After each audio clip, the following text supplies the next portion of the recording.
Hello students, आज हमारा topic है इलेक्ट्रोकेमिस्ट्री। इलेक्ट्रोकेमिस्ट्री, जब हम इलेक्ट्रोकेमिस्ट्री को देखते हैं तो सबसे पहला जो हमारा समझने की जो इलेक्ट्रोकेमिस्ट्री में चीज़ है वो ये है कि इलेक्ट्रोकेमिस्ट्री असल में इलेक्ट्रिसिटी और केमिकल रिएक्शन के बीच के इंटरैक्शन को दिखाता है। एक तो इलेक्ट्रिसिटी को भी हम एक एनर्जी का फॉर्म कंसीडर करते हैं, ये कंसीडर करते हैं कि वो भी एक एनर्जी का ही एक फॉर्म है। जबकि हमारे पास पहले से कॉन्सेप्ट है कि एनर्जी हमेशा न कभी बनाया जा सकता है और न ही उसको ख़त्म किया जा सकता है। एनर्जी कंजर्वेशन का जो रूल है उसके अकॉर्डिंग हम ये समझते हैं कि एनर्जी को न बनाया जा सकता है और न ख़त्म किया जा सकता है, केवल उसको एक फॉर्म से दूसरे फॉर्म में कन्वर्ट किया जा सकता है। इलेक्ट्रोकेमिस्ट्री में भी एग्जैक्टली हम वही चीज़ पढ़ते हैं। होता क्या है कि दो तरह का कंडीशन हमारे सामने हो सकता है। एक तो केमिकल रिएक्शन में रिएक्टेंट मॉलिक्यूल्स एक दूसरे से रिएक्ट करते हैं, रिएक्ट करने के बाद वो प्रोडक्ट बनाते हैं। रिएक्ट करते हैं तो वो टूटते हैं पहले, फिर प्रोडक्ट बनाते हैं। तो उनके अंदर जो बाउंड एनर्जी कंजर्व रहता है, टूटने के बाद वो निकलता है, फिर प्रोडक्ट असेंबल होता है। यदि वो एनर्जी ज़्यादा हो तो वो बाहर निकल जाता है, और यदि हमको और एनर्जी की ज़रूरत है रिएक्टेंट को तोड़ने में तो वो एंडोथर्मिक होता है, हमको बाहर से एनर्जी की ज़रूरत होती है। और यदि उससे कम एनर्जी में प्रोडक्ट असेंबल हो जा रहा है तो एक्स्ट्रा एनर्जी बाहर निकल जाता है, उसको हम एक्सोथर्मिक कहते हैं। दोनों फॉर्म में एनर्जी का ट्रांजैक्शन होता है। Transaction of energy is most important thing in any chemical change. Physical change में भी ये चीज होता है। एनर्जी का ट्रांजैक्शन तो हमको ये बताता है कि रिएक्शन कितना फ्रूटफुल है। अच्छा, अब हम बात करते हैं इलेक्ट्रोकेमिस्ट्री के केस में। इलेक्ट्रोकेमिस्ट्री में यही चीज हम दूसरी तरह से देखते हैं। दो काम हम कर सकते हैं। यदि हमारे पास कोई केमिकल रिएक्शन है जिसमें कि केमिकल रिएक्शन में generally chemical energy bound energy के फॉर्म में केमिकल एनर्जी कंजर्व होता है। यह केमिकल एनर्जी जब हम इसको इलेक्ट्रिकल एनर्जी में कन्वर्ट करते हैं, जब इस केमिकल एनर्जी को हम इलेक्ट्रिकल एनर्जी में कन्वर्ट करते हैं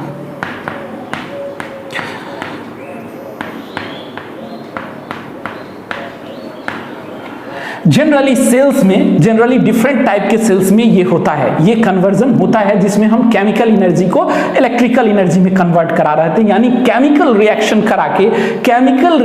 करवा के हम इलेक्ट्रिकल एनर्जी गेन करते हैं। तो ये काम हम कर सकते हैं, या फिर हम इसके उल्टा इलेक्ट्रिकल एनर्जी से केमिकल रिएक्शन करवा सकते हैं। ये केमिकल रिएक्शन हम इलेक्ट्रिकल एनर्जी से करवा सकते हैं, और इसके बाद जो हमारा प्रोडक्ट बनता है उस प्रोडक्ट को वो प्रोडक्ट डिपॉजिट होता है और वो पोटेंशियल एनर्जी के फॉर्म में कंजर्व हो जाता है। तो ये दो काम हम कर सकते हैं, या तो हम केमिकल रिएक्शन से एनर्जी ड्रॉ करें या फिर इलेक्ट्रिकल एनर्जी से केमिकल रिएक्शन करा दें।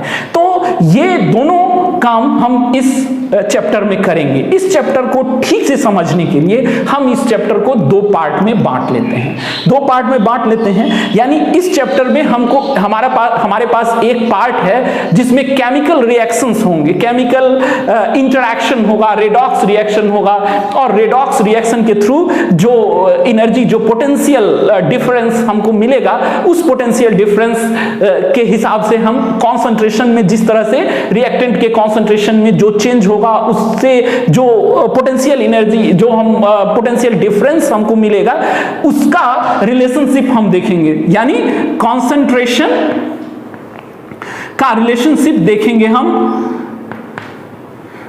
इलेक्ट्रोड पोटेंशियल के साथ।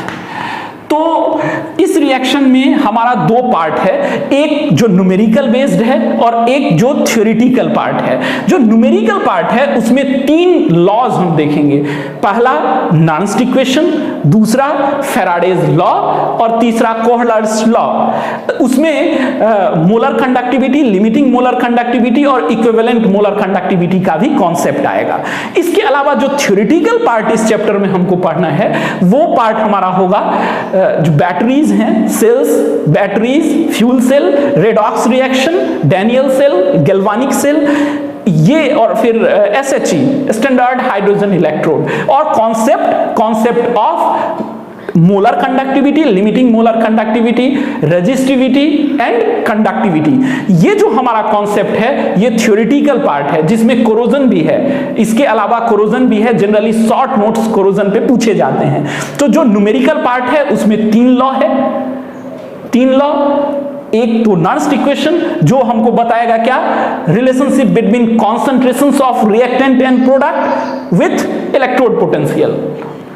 दूसरा फैराडेज लॉ जो क्वांटिटेटिव एक्सप्लेनेशन है, क्वांटिटेटिव रिजल्ट है किसी भी इलेक्ट्रोलाइसिस का या किसी भी प्रोसेस का, इलेक्ट्रोकेमिकल प्रोसेस का क्वांटिटेटिव रिप्रेजेंटेशन है फैराडेज लॉ। और तीसरा हमारा कोहलर्स लॉ।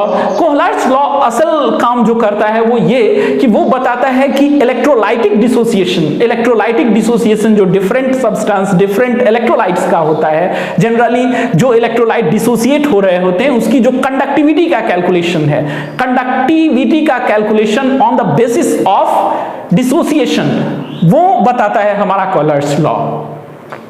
और फिर हमारा थ्योरेटिकल पोर्शन शुरू होता है। तो ये हमारा एक इंट्रो है इलेक्ट्रोकेमिस्ट्री का। सबसे पहले हम इसी पर बात कर रहे थे, इंट्रो पे ही बात कर रहे थे, जिससे एक हमारी अंडरस्टैंडिंग बन जाए कि हमको इलेक्ट्रोकेमिस्ट्री में क्या क्या और कैसे पढ़ना है।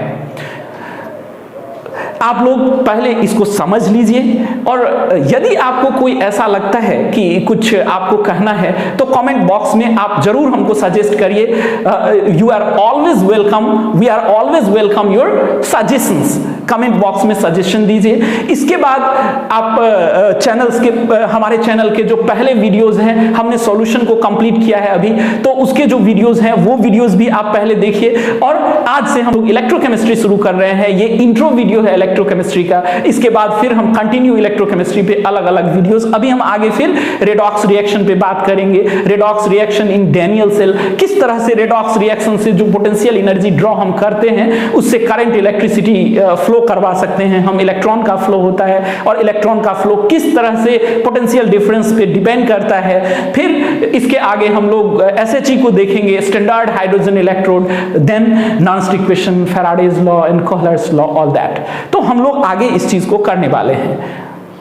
Thank you, happy learning. Please subscribe our channel.